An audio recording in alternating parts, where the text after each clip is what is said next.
Aujourd'hui, nous allons travailler sur les propositions. À la fin de cette leçon, vous devez être capable de définir et de reconnaître une proposition, de savoir ce qu'est une phrase simple et une phrase complexe.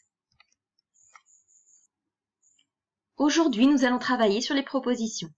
À la fin de cette leçon, vous devez être capable de définir et de repérer une proposition, de savoir ce qu'est une phrase simple et une phrase complexe. Ce sont des révisions des années précédentes. Alors la proposition est un groupe de mots dont le noyau est un verbe conjugué. On va donc toujours commencer par repérer les verbes conjugués. Le nombre de verbes conjugués va donc nous donner le nombre de propositions dans la phrase. Exemple, il ouvre le placard, un verbe conjugué, une proposition. Il ouvre le placard et prend l'argenterie, deux verbes conjugués, deux propositions. Il ouvre le placard et prend l'argenterie pendant que l'évêque dort. Nous avons trois verbes conjugués, trois propositions. Faites bien attention aux verbes qui sont conjugués à des temps composés. Dans cet exemple, il a ouvert le placard et a vivement pris l'argenterie. Le premier verbe, ce n'est pas a tout seul, mais c'est a ouvert au passé composé. Le deuxième verbe, ce n'est pas a tout seul, mais a pris. Il y a donc deux verbes, soit deux propositions. Lorsqu'il y a un seul verbe conjugué et une seule proposition, on dit que c'est une phrase simple. Un verbe, une proposition, c'est une phrase simple. Lorsqu'il y a plusieurs verbes conjugués, donc plusieurs propositions, on dit que la phrase est complexe. Plusieurs verbes conjugués, plusieurs propositions, phrase complexe. Nous allons maintenant réfléchir à comment délimiter les propositions d'une phrase complexe. Nous savons combien il y en a, mais on veut savoir où est-ce qu'elle commence, où est-ce qu'elle s'arrête. Pour cela, la première étape, c'est de souligner les verbes conjugués. La deuxième étape, ça va être de repérer tout ce qui forme les indices. Il y a trois types d'indices. Le premier, c'est la ponctuation, les points, les virgules, etc. Les deuxièmes types d'indices, ce sont les conjonctions de coordination que vous connaissez, mais où et donc, orni, car en font partie. Et puis les conjonctions de subordination, qui, que, quoi, quand, si, parce que, dès que, puisque. Il y a souvent le mot que dedans.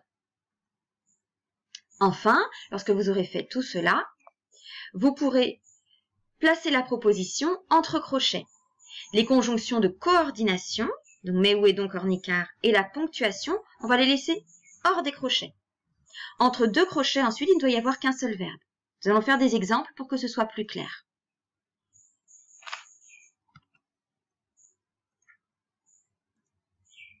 Prenons la phrase suivante. Dès qu'il fait beau, il saute sur son vélo, car il est très sportif depuis qu'il est tout petit. Je commence par souligner les verbes conjugués. Je souligne fait, je souligne saute, je souligne est, et à nouveau le verbe être. Lorsque j'ai fait ceci, là, je passe à la deuxième étape. Je repère tous les indices. Alors, j'ai déjà dès que pour commencer. Alors, pas il. Ensuite, ici, j'ai une virgule. Je continue. Ici, j'ai car, qui est une conjonction de coordination. Et puis, depuis que, qui est donc une conjonction de subordination. Je vais maintenant placer les crochets. Donc, au début de la phrase, toujours, c'est assez logique. Je vais mettre juste avant la ponctuation.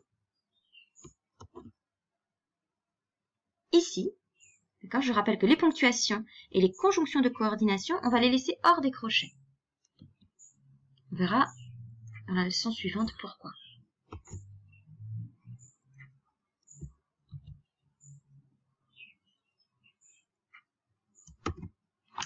Voilà. Nous avons donc trois propositions. Première, dès qu'il fait beau. Deuxième, il saute sur son vélo. Troisième, il est très sportif. Ah, j'en ai oublié une. Alors, une bonne manière de voir que ça ne fonctionne pas, vous voyez, c'est que j'ai un premier crochet ici, un deuxième là, et deux verbes. Ce n'est pas possible. Entre deux crochets, puisque j'ai délimité les propositions, je ne dois voir qu'un seul verbe conjugué. Donc, qu'un seul verbe souligné. Voilà, cette fois-ci, ça fonctionne. Deux crochets, un verbe souligné. Deux crochets, un verbe souligné. Crochet, verbe souligné. Crochet, verbe souligné. C'est tout pour aujourd'hui.